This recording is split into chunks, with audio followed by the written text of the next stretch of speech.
Dan Illman, Matt Bernier, lots of two-year-old stakes action at Gulfstream. Heck, lots of stakes action at Gulfstream all throughout the Saturday card. Let's take a look at the field for race number 5. We're going a one-turn mile. It's the Smooth Air Stakes. $75,000 is the purse. We have a big field, and what a surprise. Todd Pletcher is very well represented. Gulfstream, it's got to be Todd's season. This is really when things start to move forward. These are two-year-olds. Maybe we'll see these guys, some of them anyway, on the road to the Kentucky Derby. I don't know which one of Todd's in this race is the best of them, and I don't mean that in necessarily a positive way. Pletcher has 3 of the 10 horses in this race, and I guess we should talk about the number 9, Bal Harbor first, who certainly responded to a stretch up. Maybe it was the 2 turns, though, last time out at Monmouth when he upset the Sapling, and at face value after the race, I was like, well, I'm not sure. That was a great race. Well, all it's produced so far is 4 next out winners, and Bal Harbor seems like the kind of tactical horse that can at least sit close to the pace. 4 next out winners, and the runner-up Cowboy Carmi, he came back. He didn't win, but he earned an 84 buyers. So, I mean, it's been a productive race. Pop back to his left lead at the very end.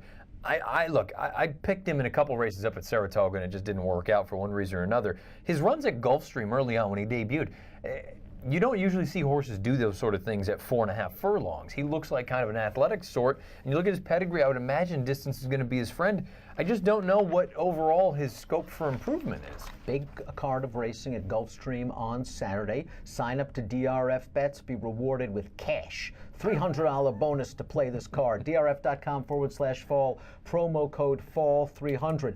Pletcher also has Colton, Mississippi, a $400,000 weanling buy Pioneer of the Nile. Really got to grind it out, that debut win at Saratoga. Something happened in the Sapling where I don't know, he was terrible. He just sort of bolted going into the first turn and was nowhere. He came back with a better effort at Gulfstream West, and he got a good trip tracking a speed duel, but at least he finished it off, and he did it breaking from the inside post, which is what he's confronted with here, and he's got a positive Todd formulator. In fact, it's a limited positive, 50%, 3.5 for last out 2-year-old winners, second off the layoff on dirt. I thought the Gulfstream Park West race was unimpressive. What? I thought he got the job done, and I think a lot of it had to do with the company that he was keeping in that spot. It was a bad field. He was hard-ridden for about a half mile, and he finally just kind of went on, and it seemed like nobody else was doing any real running. Would it stun me if this horse jumped up in a big, big way here at Gulfstream for Todd? No. Johnny V takes them out.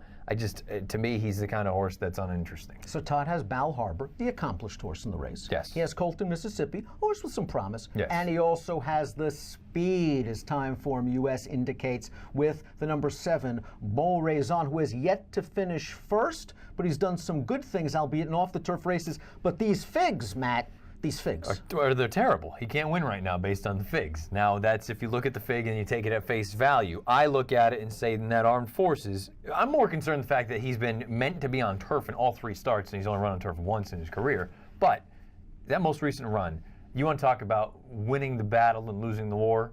That's exactly what this horse did. He went out there and he set a ridiculous pace early on. He put away the other pace setter, and he was absolutely crawling down to the end, and he got run down. Horse beat him by 3 lengths. Renaissance, whatever his name is in this spot as well. Renaissance Frolic, I'm sorry. When I was just looking at the short comment, that's what it was. I think it's a matter of now you're going to get a 180-degree difference as far as the pace is concerned. And I wouldn't be surprised if he improves from a buyer speed figure, because Renaissance, what's-his-name, came back to improve by 19 points Frolic, when finishing it okay 4th in the Street Sense Stakes last time out at a one-turn mile. And he finished ahead of a horse that came right back to win with a 78 buyer. So maybe these are 2-year-olds. It's hard to take the buyers too seriously because they can just mature and improve right away. As for Renaissance Frolic, this horse intrigues me a little bit as sort of an underneath horse, but I really don't like this post position going a mile. I don't like the far outside posts at Gulf going a one-turn mile. Yeah, it's tough. I mean, it's one of those things. Most recent race, I don't want to hold that against him. He ran fine. It's not that he did anything poor. It's just I don't want to hold the Churchill Downs race against better against him. Now I think he gets into a more advantageous situation. The problem is I thought he got the perfect setup in that Armed Forces, shot up the wood, everything worked out well. I think I agree with you if you're going to use Renaissance Frolic underneath. Let's talk about the 6 Stronger going out for trainer Eric Guillot. This horse was a workmanlike winner over course and distance 2 starts back at Gulfstream Park. I thought it was okay. Yeah. And he showed up in the Champagne. He was 24-1. He was washed out in the paddock and in the post parade, and then he threw a fit in the gate. Yep. And you can argue that that just really cost him any chance. He didn't fire at all. He was probably overmatched to begin with the subsequent Breeders' Cup Juvenile winner, Good Magic, finishing second. Blinkers are on. On the overnight, he's listed as a first-time gelding. He's got some bullet workouts leading into this race. I think this horse is a player. Yeah, I mean, he's interesting at the very least. You've got a couple of different changes in there. Now you look at it and see this horse has won at this track, at this distance in the past. And you may mention, I mean, that Champagne, even if he threw a fit, I'm not going to hold it against him if he didn't perform well against that group yet. Enticed to also come back to win a graded stakes race as well for 2-year-olds. He's interesting in here. It's one of those things. I wonder what kind of price he's going to be. He's the kind of horse, if he's 10-1, I'm interested. If he's 6-1, I'll look elsewhere. Weekend at the Dude scored around 2 turns at the mile distance last time out at Gulfstream West. Really had to work to earn that 54 buyer, but at least he earned a 73, 2 starts back over a wet track, and that situation might occur at Gulfstream on Saturday. Also a positive formulator fact for this one's underrated trainer, Terry Pompey, clicking at 38% over the past 3 years, with last out maiden winners on the dirt and a big ROI of $6. Paco Lopez probably will try to get this horse just off the speed. I was going to say, I don't think you're going to be dueling on the front end, but you're not going to be far off the pace. I think that's the only way this horse has an opportunity to win. I don't love the win chances, but at the same time, at a big number, I'm not going to talk you off. A lot of things went wrong for where she told me to go last time Yeah, out. buddy. She flipped in the paddock. Then during the race, she got shuffled back a little bit on the turn, and she didn't change leads in the stretch. Her last 2 buyer speed figures really put her in the mix, but both of those races were sprinting. I won't hold the sapling against her against Bal Harbour. No Lasix, outside post with a short run into the first turn against Bal Harbour. This is a horse I could use underneath. Yeah, I'm not going to hold the Lewis against him just simply because of all those things that you brought up, the paddock situation and the way that the racetrack was running and the way that this horse was ridden. If you go to that run 2 starts back at Delaware, it's also worth noting that race has come back relatively solid. The runner-up came back to earn a 71 buyer. The third place finisher was the next out winner with an 83. Where she told me to go, I think he's interesting in here. Again, another horse that I would want a price on, though, before I took anything too short. Handsome Franco is the son of Curlin and only sold for $10,000, and that could prove to be a big bargain. He's been running exclusively in Puerto Rico, 2 wins in his last 2 races, 1 with Lasix. He has to stretch out for the first time, but looking at this pedigree, that's no problem. No, I was going to say distance isn't going to be an issue. Terrified of a $10,000 Curlin just because I don't know what you're going to get out of this. It makes me wonder, I mean, is he just here with the rest of the horses coming up from Latin America for the bigger races later on the card, and they're taking a shot? If that's the case, I'm not going to hold it against 1-2 finishers of a starter allowance over a wet Gulfstream West stripper in here. Tip Sheet and Forever Taken.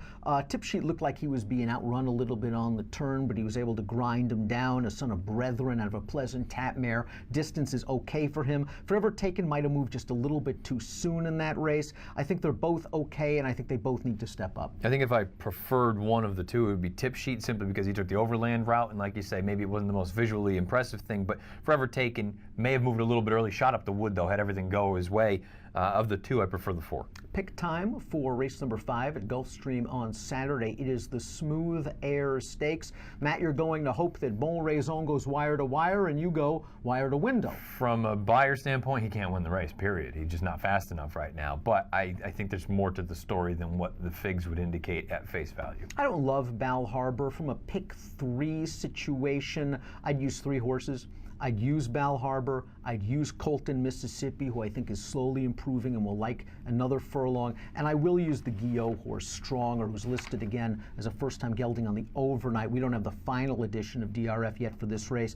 Blinkers on as well. I think if he runs back to his race 2 starts back, he can be somewhat interesting. But that's really the only way I think I'd play this race. Bal Harbour, I don't think I'd play to win at a depressed price. It was something like 7-1 when he won the sapling over at Monmouth. Matt, you're going 7, 9, 1, and 5. You should get a price at least on Bon Raison. Yeah, I would hope, and I think it's one of those instances, speed at Gulfstream is never a bad thing. Not at all. I'll go 9, 5, 1, and 6. And again, if you're playing this great card at Gulfstream on Saturday from home, please sign up to DRF Bets, a $300 bonus, drf.com/fall. Lots of other goodies there as well once you sign up by using the promo code FALL300, and approximate post time is 1:40 Eastern. Good luck.